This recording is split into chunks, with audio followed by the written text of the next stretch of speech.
The reduction formulas gives the answer 1 by 2 into pi by 2.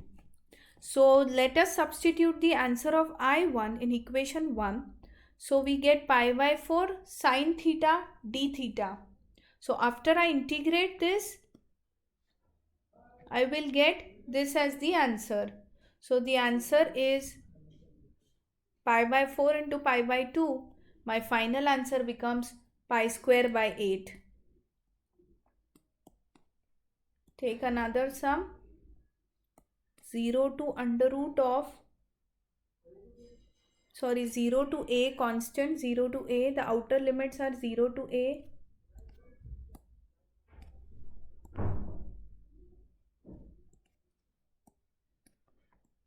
then it is 0 to under root of a square minus z square, and 0 to under root of a square minus y square minus z square, and x square plus y square plus z square dx dy dz, where a is a constant. Okay, so it is clear now the innermost integration is in terms of y and z. That means the innermost integration is x. You have to integrate with respect to x first. So that will be x is equal to under root of a square minus y square minus z square. So if I take the square on both the sides, I will have x square is equal to a square minus y square minus z square, which is nothing but x square plus y square plus z square is equal to a square. Okay, so you are getting clearly it is a sphere. Now the next limit, that is the second integration. Okay, the second integration, the limits are y is equal to 0 to y is equal to under root of a square minus z square. So even if I square this, I'll get y square plus z square is equal to a square. Third integration z. Okay, the third integration varies from z is equal to 0 to a. Okay, so clearly we can see that the region is a positive octant of a sphere.